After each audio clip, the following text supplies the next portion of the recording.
UPSC खुद बताता है कि इस बार के प्री एग्जामिनेशन में कौन सा टॉपिक इंपॉर्टेंट है, बस देखने की वो नजर चाहिए। यूपीएससी के प्रीवियस ईयर क्वेश्चंस एग्जामिनर के माइंडसेट को शो करते हैं। Previous year questions window to the UPSC question maker हैं। क्या चल रहा है उनके दिमाग में, किस टॉपिक से, किस लॉजिक से सवाल बनाता है एग्जामिनर, ये बताते हैं। इसीलिए प्रिडिक्ट एंड प्रेडिक्टेबल सीरीज जो आप कर रहे हैं समय पर फ्री ऑफ कॉस्ट यूट्यूब पर, इसमें मैं यूपीएससी के रैशनल समझाता हूं। 10 years, 20 years, 25 years, 30 years, 50 years, 100 years जब कंप्लीट होते हैं तो यूपीएससी सवाल पूछता है। For example Indus valley civilization के ऊपर पिछली बार सवाल आया था। 100 ईयर्स हुए थे इंडस वैली सिविलाइजेशन को, इसलिए सवाल पूछा गया था। तो यूपीएससी अपने इन लॉजिक्स को, करंट अफेयर के लॉजिक को, यूपीएससी थीम्स को मर्ज करता है। ये सब चीजें जो हैं ये यूपीएससी के रैशनल हैं, और इस रैशनल व्यू पॉइंट से आप यूपीएससी प्री एग्जामिनेशन में जो आने वाले टॉपिक्स है उनको एक लिमिट तक आप प्रिडिक्ट कर सकते हैं। ये आपका स्मार्ट वर्क होगा, ये आपकी मेहनत होगी। तो यूपीएससी का ये जो प्रीवियस ईयर क्वेश्चंस है, ये जो क्वेश्चंस हैं जो मैं आपको दिखाने वाला हूं, ये एक बड़े इंपॉर्टेंट टॉपिक को शो करते हैं जो 2026 के प्री एग्जामिनेशन पूछे जाएंगे। तो without any delay let's jump into those questions जो प्रीवियस ईयर क्वेश्चंस में प्रीवियस ईयर्स में पूछे गए 2021 के प्री में। बहुत ध्यान से सुनिएगा, बहुत ध्यान समझिएगा, ये बड़ा इंपॉर्टेंट टॉपिक है, कोई आपको बताएगा नहीं। ये इंपॉर्टेंट टॉपिक मैं बहुत खोद कर, छांट कर आपके लिए लेकर आया हूं। ये एग्जामिनेशन के पर्सपेक्टिव से बहुत इंपॉर्टेंट है। Bollgard 1 and Bollgard 2 technologies are mentioned in the context of. UPSC क्या करता है, कुछ टेक्नोलॉजीज जो करंट अफेयर में हैं उसको एक बड़े इंपॉर्टेंट थीम से मर्ज करके सवाल पूछता है। तो इसका आंसर क्या है, developing genetically modified crop plants. तो जेनेटिकली मॉडिफाइड, ये साइंस एंड टेक्नोलॉजी में बायोटेक्नोलॉजी जब आप पढ़ते हैं, जेनेटिकली मॉडिफिकेशन, जेनेटिक इंजीनियरिंग पढ़ते हैं, और जब आप क्रॉप प्लांट में, सीड में अगर आप जेनेटिक इंजीनियरिंग कर दें उससे प्लांट निकल के आएगा। I hope you got my point.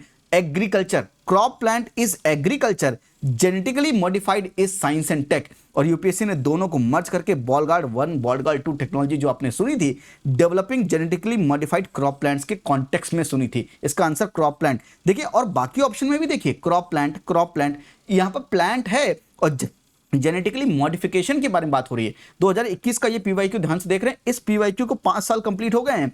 UPSC PYQ भी रिपीट करता है। अगर आपको ये बात पता नहीं है तो एक बार ढंग से प्रीवियस ईयर क्वेश्चंस की एनालिसिस कीजिएगा। और ये काम में माइंडसेट बिल्डर प्रोग्राम जो हमारा पेड प्रोग्राम है, जिसका ये predict and predictable series 5 to 10% है, ये जो मैं करा रहा हूं यही माइंडसेट बिल्डर प्रोग्राम का छोटा सा पार्ट है, ये जो यूट्यूब पर फ्री ऑफ कॉस्ट है।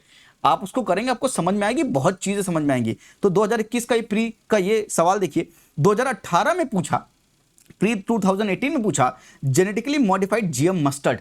तो जीएम मस्टर्ड के ऊपर 1 2 3, जीएम मस्टर्ड क्या है, मस्टर्ड का जेनेटिकली मॉडिफिकेशन करना, यानी क्रॉप प्लांट का जेनेटिकली मॉडिफाई करना। बीटी कॉटन क्या है, BT cotton is also genetically modified. क्या बीटी कॉटन के ऊपर सवाल है, क्या जीएम मस्टर्ड के ऊपर सवाल है? बिल्कुल। यूपीएससी बायोटेक्नोलॉजी सवाल पूछता है, क्या इस टाइप के सवाल पूछ रहा है? बिल्कुल। 2018 में ये सवाल पूछा। 2015 में एक सवाल पूछा, genetically engineering appraisal committee constituted किस एक्ट के अंदर कंस्टिट्यूट की गई है? Genetic engineering appraisal committee. Again I am telling you, these previous year questions एक टॉपिक को हिंट करते हैं, बड़ा इंपॉर्टेंट है, दैट इज जेनेटिकल इंजीनियरिंग। क्या सिलेबस में किसी पार्ट में मेंशन है जो यूपीएससी पूछ रहा है? सिलेबस से लिंक है क्या? अगर प्री का सिलेबस देखें, recent advancement in biotechnology, information technology, space, defence, other चीजें, बायोटेक्नोलॉजी। मेंस में awareness in the field of IT, space, computer, robotics, nano technology and biotechnology. तो बायोटेक्नोलॉजी आपका प्री और मेंस दोनों का सिलेबस है। बायोटेक्नोलॉजी से सवाल यूपीएससी पूछता है, लेकिन यूपीएससी थीम्स को मर्ज करके सवाल पूछता है। ध्यान सुनिएगा, यूपीएससी एग्रीकल्चर एक बड़ी इंपॉर्टेंट थीम है यूपीएससी की। एग्रीकल्चर से यूपीएससी प्री में, मेंस में सवाल पूछता है। एग्रीकल्चर को साइंस एंड टेक से मर्ज करके सवाल पूछा। तो जो आपने अभी एग्जांपल देखे, जीएम मस्टर्ड या ball guard 1 Bollgard 2 technology, ये एग्रीकल्चर और साइंस एंड टेक को क्लब करके सवाल पूछा है। मींस यूपीएससी थीम्स को मर्ज करके सवाल पूछता है। और इसी मर्जिंग ऑफ थीम से इस बार बहुत इंपॉर्टेंट एक टॉपिक है जो एग्जामिनेशन के लिए बड़ा इंपॉर्टेंट है, इसलिए वो टॉपिक आप छोड़कर नहीं जा सकते प्री एग्जामिनेशन में। उस टॉपिक को 25 इयर्स कंप्लीट हो रहे हैं, 25 साल कंप्लीट हो रहे हैं। ये टॉपिक बहुत ज्यादा इंपॉर्टेंट है, इस पर करंट अफेयर भी है और इसको 25 इयर्स भी कंप्लीट हो रहे हैं। और पीवाईक्यू, ये 3 रैशनल है, इन 3 रैशनल से ये टॉपिक बड़ा इंपॉर्टेंट है। और क्योंकि कल होली थी और मैंने टेलीग्राम पे सबको बता दिया था कि हैप्पी होली विश किया था, आप सभी को भी मैं यूट्यूब पर हैप्पी होली विश करना चाहता हूं। और अगर आप सबको ये पता नहीं था तो मैं बताना चाहता हूं कि होली के दिन मैंने एक्स्ट्रा 7% जो ऑफर चल रहा है, जो ऑफ था कोर्सेस में वो तो ऑफ है, लेकिन एक्स्ट्रा 7% ऑफ का मैंने ऑफर दिया था हैप्पी होली पर, क्योंकि होली त्यौहार है रंगों का, सक्सेस का रंग आपके जीवन में घुल जाए। इसलिए मैं चाहता था कि आप जो हमारे कोर्सेस हैं, जो वेरी क्वालिटेटिव कोर्सेस हैं, कभी जीवन में मौका मिले एक बार ज़रूर देखिएगा, पहले जज मत कीजिएगा। एक बार जाकर एक भी कोर्स अगर आप करके देख लेंगे, आपको समझ में आ जाएगा मैं क्या कहना चाह रहा हूँ। इसलिए ये ऑफर दिया था कि आप अल्ट्रा फोल्डेबल बना दो और कोर्सेज को एक्स्ट्रा 7% ऑफ दे दिया, और उसमें कूपन कोड यूज़ करना था होली, क्योंकि मे बी आप में से कई लोगों को पता ना हो, तो आज के दिन भी ये ऑफर एप्लीकेबल है, आज के दिन भी ये ऑफर वैलिड है। प्लीज़ मेक श्योर कि आप किसी भी सब्जेक्ट में वीक हैं या माइंडसेट आपका सही ढंग से डेवलप नहीं है, तो माइंडसेट बिल्डअप प्रोग्राम ज्वाइन कर सकते हैं, कोई भी मॉड्यूल ज्वाइन कर सकते हैं। सीसेट वीक है तो सीसेट ज्वाइन कर सकते हैं। एक बार एक्सप्लोर करने में क्या जाएगा, कम से कम बाद में ये नहीं होना चाहिए, ये शिकवा नहीं होना चाहिए अपने आप से कि हमने एक बार कोर्स को एक्सप्लोर करके तक नहीं देखा। एक बार देख लीजिए, अगर आपकी नीड की होगी आप डेमो वीडियोस देख लीजिए। अगर आपको लगे कि हम कुछ बेहतर कर रहे हैं, कुछ क्वालिटेटिव कर रहे हैं और आपके प्री में सक्सेस की इस जर्नी में छोटा सा पार्ट प्ले कर सकते हैं, तो मदद जरूर लीजिएगा। मदद उन्हें दी जाती है, help is offer to those who deserves it. अगर आप डिजर्व करते हैं तो आपको हेल्प जरूर मिलेगी। Happy Holi once again to all of you. Let's come back to that important topic जिसके बारे में मैं बात कर रहा था। उस टॉपिक का नाम है international treaty on plant genetic resources for food and agriculture. International treaty ये 2001 में आई थी, इसको 25 ईयर्स कंप्लीट हो रहे हैं। सिर्फ इतना नहीं, एक और इंपॉर्टेंट टॉपिक इससे कनेक्टेड है। ये तो पूरा इंटरनेशनल फोरम पर ये टॉपिक था, इंटरनेशनल ट्रीटी है, लेकिन एक डोमेस्टिक भी एक एक्ट है जो इसी से रिलेटेड है, उसको भी 25 ईयर्स कंप्लीट हो रहे हैं। तो पूरी बात सुनिए, पूरा एक टॉपिक बता के जा रहा हूं। एक इंपॉर्टेंट क्वेश्चन आएगा, फंसेगा। पिछली बार प्रेडिक्ट एंड प्रेडिक्टेबल सीरीज से 40 क्वेश्चन आए थे। आप लोग अगर हल्के में लेके छोड़ देंगे, आपके 2 नंबर रह जाएंगे। मैं तो पूरी जान लगाकर ये टॉपिक बनाना चाहता था और ये आपको बताना चाह रहा हूं। International treaty on plant genetic resources for food and agriculture. Agriculture important है, जेनेटिक इंजीनियरिंग इंपॉर्टेंट है, और उस पर कोई क्या इंटरनेशनल ट्रीटी है कि प्लांट जो सीड्स होते हैं, अगर फार्मर हैं हमारे यहाँ पर, वो कैसे सीड्स को यूज़ कर सकते हैं, क्या सेव कर सकते हैं, क्या उसको रीयूज़ कर सकते हैं। अगर कोई ब्रीडर है जो सीड्स बनाता है, जेनेटिक इंजीनियरिंग करके सीड्स देता है, डेवलप करता है, उसके लिए क्या कोई रूल्स है, कोई एक्ट है क्या? बिल्कुल, उसके बारे में ये ट्रीटी है। आइए समझते हैं करंट अफेयर में क्या है। Why it is important for pre 2026? पहला रैशनल PYQ, दूसरा रैशनल सिलेबस, तीसरा रैशनल करंट कॉन्टेक्स्ट में क्या कोई चीजें हो रही हैं। बिल्कुल, international treaty on plant genetic resources for food and agriculture 2001 में आई थी। इसको 25 साल कंप्लीट हो रहे हैं 2025-26 में, और इसी से एक एक्ट बनाया गया था। उस एक्ट का नाम है protection of plant varieties and farmers right. Farmer का राइट, प्लांट की वैरायटी का प्रोटेक्शन, इसको हम बोलते हैं PPV and FR act of 2001 is also completing 25 years. तो एक इंटरनेशनल ट्रीटी को भी 25 इयर्स हो रहे हैं, और हमारा जो घर में हमने एक्ट आके बनाया उसको भी 25 इयर्स कंप्लीट हो रहे हैं।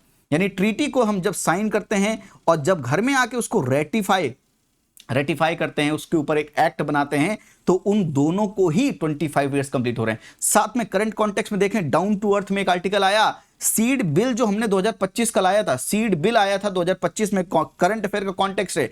Seed bill 2025 built for corporates not cultivators, farmers are warned. ये ऐसा करके आता है। Seed bill 2025 was recently introduced that heavily focus on organic markets and seed sovereignty.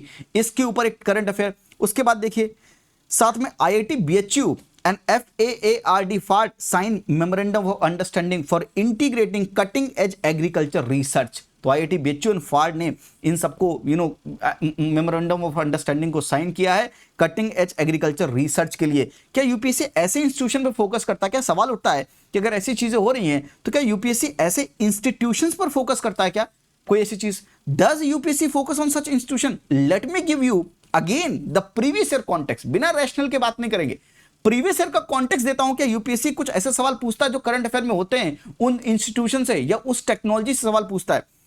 UPSC ने अगर आप देखें 2024 में सवाल पूछा था हाइड्रोजेल्स के ऊपर। ध्यान से देखिएगा, ये ऐसे सवाल जो देखने में लगते हैं बड़े ऑकवर्ड्स हैं, कहां से आ जाते हैं, कैसे पूछता है यूपीएससी। आज दिमाग खुलेगा, दिमाग के सारे तार खोल दूंगा। अगर तार खुल जाए तो कमेंट सेक्शन में एक बार बता देना कि सर तार खुल रहे हैं हमारे। In which of the following are hydrogels use? किसमें हाइड्रोजल यूज होते हैं? ऐसा सवाल हाइड्रोजल्स के ऊपर था। यूपीएससी अगर हाइड्रोजल्स के ऊपर सवाल पूछ रहा है तो क्यों पूछ रहा है? Current affair. Indian Institute of Science researchers design novel hydrogel to remove microplastic from water। Water से माइक्रोप्लास्टिक्स को रिमूव करने के लिए नॉवेल हाइड्रोजल बनाया है। किसने? इंडियन इंस्टीट्यूट ऑफ साइंस ने। और यूपीएससी ने क्या हाइड्रोजल्स के ऊपर सवाल पूछा? उसी ईयर का करंट अफेयर, देखिए 12 अप्रैल 2024, उसी ईयर का करंट अफेयर, और सवाल देखिए 2024 के प्री में। सिर्फ एक एग्जांपल नहीं दूंगा और दिखाऊंगा। यूपीएससी ने सवाल पूछा था फॉरएवर केमिकल्स के ऊपर, 2024 में पूछा, और बहुत पीछे नहीं जा रहा हूं, 2024 में फॉरएवर केमिकल्स के ऊपर सवाल पूछा था। पर फ्लोरो अल्काइल सब्सटेंसेस, PFAS के ऊपर सवाल पूछा था। PFAS के ऊपर सवाल पूछा था। 3 स्टेटमेंट देकर ऑप्शन दिए थे एलिमिनेशन टाइप वाले। अगर देखें ये सवाल क्यों पूछा गया, क्योंकि Chennai lake contaminated with forever chemicals link to cancer and liver damage. ये कब का है? 3 अप्रैल 2024 का। यूपीएससी क्या सवाल पूछता है? सवाल यूपीएससी ने फॉरएवर केमिकल से पूछा क्या? यहां पे देखिए लिखा है perfluoroalkyl substance and polyfluoroalkyl substance, PFAS aka forever chemicals are considered hazardous due to their long lasting nature and potential health risk। क्या ये फॉरएवर केमिकल्स हैं? क्या ये न्यूज में थे? क्या यूपीएससी ने वही same perfluoroalkyl and polyfluoroalkyl substance, PFAS के ऊपर सवाल पूछा? बिल्कुल पूछा। अगर आपकी आंखें हैं तो आप देख सकते हैं, क्योंकि कुछ लोग देखने के बाद भी कहते हैं कहां सर। फिर अगर कोई अंधा बनना चाहे तो उसको सूरज भी सामने ला दो तो ना दिखे। ये दूसरा एग्जांपल। क्या यूपीएससी से करंट अफेयर से कॉन्टेक्स्ट निकाल के सवाल पूछता है? बिल्कुल। तीसरा, CSIR centre for scientific and industrial research, IICT मतलब Indian institute of chemical technology develops new process to manufacture high energy rocket propellant. और यूपीएससी ने क्या सवाल पूछा कि देखिए केमिकल सब्सटेंस, 2025 के प्री का दे रहा हूं, लेटेस्ट प्री एग्जामिनेशन 2025 का प्री का सवाल। ऐसे सवाल कैसे सॉल्व होंगे? ये करंट अफेयर के कॉन्टेक्स्ट में पूछे गए हैं। करंट अफेयर हम कहां कवर करते हैं? हम free MMZ monthly mind map के थ्रू पूरी मैगजीन बनाते हैं, जो कि फ्री ऑफ कॉस्ट अपलोड करते हैं। आप MMZ का नाम का कोर्स होगा हमारी ऐप पर, जाइएगा। अभी तक की जितनी है मंथली माइंड मैप मैगजीन सब कुछ अपलोडेड है, जाइए देखिए। एक बार देखेंगे और कितनी जल्दी करंट अफेयर कवर होगा, और टू द पॉइंट परफेक्टली जो करंट अफेयर चाहिए, एग्जामिनेशन में पूछे जाने वाले करंट अफेयर वो कवर हो जाएंगे आपके। CL20, HMX, LLM 105 ये सब क्या हैं? यूपीएससी ने क्या सवाल ये पूछा? CL20 चाइना लेक 20 जिसे बोलते हैं, RDX रिलीजियस इतना ये करंट अफेयर के कॉन्टेक्स्ट में सवाल यूपीएससी ऐसे सवाल पूछता है। क्या ये सवाल जो बनते हैं आपको समझ में आ रहा है कैसे बनते हैं? और यूपीएससी अगर ये सब चीजें हो रही हैं, 25 साल कंप्लीट हो रहे हैं, एक इंटरनेशनल ट्रीटी को, एक डोमेस्टिक एक्ट को, क्या इंपॉर्टेंट होगा? क्या साथ में करंट अफेयर का कॉन्टेक्स्ट इंपॉर्टेंट होता है? बिल्कुल इंपॉर्टेंट होता है। डाउन टू अर्थ में और लिखा, over half of the global crop production development on just 9 crops. ये फूड एंड एग्रीकल्चर ऑर्गेनाइजेशन का है। Over half of the global crop production depend on the just 9 crops, 9 crop पे dependent है। In India 2 conservation interventions were required to prevent large scale genetic on-farm erosions, as the study highlighted that more than 50% of the documented FV/LRs across 5 agroecological zones were considered as threatened। तो UPSC इन चीज़ों सवाल पूछता, कोई चीज़ खतरे में है, कोई चीज़ खत्म होने वाली है, कोई चीज़ ऐसी जो हमारे लिए बहुत इंपॉर्टेंट है और वो एग्जिस्टेंस ना करे या उसके लिए कुछ भी डिट्रीमेंटल हो, यूपीएससी सवाल पूछता है। तो ये करंट अफेयर का कॉन्टेक्स्ट, मैंने आपको 3 करंट अफेयर का कॉन्टेक्स्ट दिए, मैंने 3 PYQ दिए, सिलेबस का लिंकेज दिया और टॉपिक बताया क्या इंपॉर्टेंट है। पर यहां पर नहीं छोड़ूंगा, टॉपिक तो पढ़ाऊंगा भी, टॉपिक बिना पढ़ाए बता नहीं सकता कि भाई इंपॉर्टेंट है। तो करंट अफेयर का कॉन्टेक्स्ट अबाउट ITPGRFA, माफ कीजिएगा, यानी international treaty on plant genetic resources for food and agriculture. क्या है ये एक सीड एंड प्लांट ट्रीटी भी बोलते हैं। याद रखिएगा एग्जामिनेशन में आपको ये सब टॉपिक ये सब जो वर्ड्स होते हैं ये आपको एक्सट्रीम लगते हैं, पर यहां पर एक्सट्रीम नहीं है। Generally international treaty legally binding नहीं होती हैं, ये मैं मानता हूं, पर ये एक ऐसी ट्रीटी है जो लीगली बाइंडिंग है। This treaty is legally binding FAO treaty adopted 2001 in force 2004। तो 25 साल कंप्लीट हो रहे हैं। एम्ड एट, क्या एम है इनका? Conservation, sustainable use and fair benefit sharing of plant genetic resources, and India is a party to this. इसका aim क्या है? कंजर्व करना, सस्टेनेबल यूज करना, बेनिफिट शेयर करना प्लांट जेनेटिक रिसोर्सेस का। तो ये जो चीज है ये इसका ऑब्जेक्टिव है, और इंडिया क्या पार्टी है, ऐसे स्टेटमेंट बनाए जाते हैं। अगर आपने PYQ को ढंग से देखा हो, ऐसे स्टेटमेंट बनाए जाते हैं, India is party to this convention, India is party to this international treaty. तो मैंने यहां पे लिखा है India is party, that's why हमने डोमेस्टिक एक्ट भी बनाया है। कैसे वर्क करता है? It's a through a multilateral system covering 64 key food crops. It enables facilitated access to seed for research करने के लिए, उसको ब्रीड करने के लिए, for benefit sharing obligations on users, royalties, tech transfer, capacity building. इन सब पर इस तरह से इनको कवर करते हैं, ऐसे ये वर्क करता है। साथ में फार्मर्स के क्या राइट होंगे? द ट्रीटी रिकॉग्नाइज, फार्मर का राइट क्या होगा? इंटरनेशनल ट्रीटी क्या बोल रही है? Treaty recognize but does not enforce, recognize तो करती है पर इन्फोर्स नहीं करती है। Farmers right to save, farmer अपने सीड को सेव कर सकता है, यूज कर सकता है, एक्सचेंज कर सकता है, सेल कर सकता है seeds, participate in decisions and share benefit, जो भी उससे बेनिफिट होगा उसको शेयर कर सकता है। Implementation rest with the national government, और उसने बोला कि बाकी आपको इंप्लीमेंट करना है तो जो नेशनल गवर्नमेंट्स होंगी वो एक्ट बना के कर सकती है। 2025 में कंट्रोवर्सी किस बात पर हुई? करंट अफेयर का कॉन्टेक्स्ट बोल रहा हूं। 2025 में जो न्यूज आया उसमें कंट्रोवर्सी क्या हुई? जो रिफॉर्म्स प्रपोज किए गए थे सीड बिल से, propose reform seeks to expand MLS to all crops. यहां पर कितने क्रॉप्स थे? 64 क्रॉप्स पर था। ये जो ट्रीटी जो सीड आया उसने क्या किया? ये सभी क्रॉप्स पर रेज कर दिया, और जिसकी वजह से this raise fear of weak benefit sharing, biopiracy हो सकती है, डिजिटल सीक्वेंस एक्सप्लॉयटेशन हो सकता है, एंड इरोजन हो सकता है। हमारी खुद की देश की जो सीड्स हैं, नेशनल सीड सॉवरेनिटी के ऊपर खतरा हो सकता है इस कंट्रोवर्सी पर। और इंडिया के कंसर्न्स क्या हैं? With the rich community seed bank and traditional varieties हमारे पास, क्योंकि जाहिर सी बात है India faces a risk to sovereignty, हमारे सीड्स के ऊपर सॉवरेनिटी किसी और की ना आ जाए, ये रिस्क है हमारे ऊपर। एंड साथ में भारत बीज स्वराज मंच एंड 280 प्लस ग्रुप्स, इन सब ने मिलकर अपोज किया इन रिफॉर्म्स को। Writing to the food and agriculture organization DG Qu Dongyu and treaty secretary Kent Nnadozie, इनका नाम थोड़ा सा डिफिकल्ट है, बाहर वाले लोग हैं, हम इंडियंस इन नामों से इनको प्रोनाउंशिएट भी करना जरूरी नहीं समझते, ठीक है, थिंग्स असाइड। तो दिस इज द कंसर्न, और ये कंसर्न हमने रेज भी की फूड एंड एग्रीकल्चर ऑर्गेनाइजेशन में। साथ में किस तरह से ये इंटरनेशनल ट्रीटी बाकी प्रोटोकॉल से, बायोडाइवर्सिटी के जो प्रोटोकॉल्स हैं उनसे कैसे कनेक्टेड है? Linkage with the CBD conservation of biological diversity and Nagoya protocol, उससे कैसे लिंक है? अगर आप CBD 1992 के बारे में बात करें, ये CBD क्या है? ये एक umbrella legally binding treaty for all biodiversity. 3 pillar हैं: conservation, sustainable use and fair and equitable benefit sharing, and sets the principle for national sovereignty over biological resources. जो भी बायोलॉजिकल रिसोर्सेज होंगे, नेशनल सॉवरेनिटी होगी उस पर। Yes, Nagoya protocol आया था 2010 में, और इस प्रोटोकॉल को भी 15 साल कंप्लीट हो रहे हैं। मल्टीपल पर्सपेक्टिव से टॉपिक इंपॉर्टेंट है, ध्यान से सुनिए। Nagoya protocol, operational arm of CBD for access and benefit sharing, regulates how genetic resources are accessed and benefit shared, applies to all genetic resources except those under special regime. Yes, and core linkage क्या है? CBD is broad framework for biodiversity governance. Nagoya implements the CBD benefit sharing, access and benefit sharing rule bilaterally, and जो IT हमारा जो act international treaty on plant genetic resources and food and agriculture, ये क्या है? ये exception special regime, ये exception special regime under CBD and for multilateral sharing for food security. और इसी एक्ट को देखकर हमने क्या बनाया? इसी इंटरनेशनल ट्रीटी के बिहाफ पर हमने घर में आकर क्या बनाया?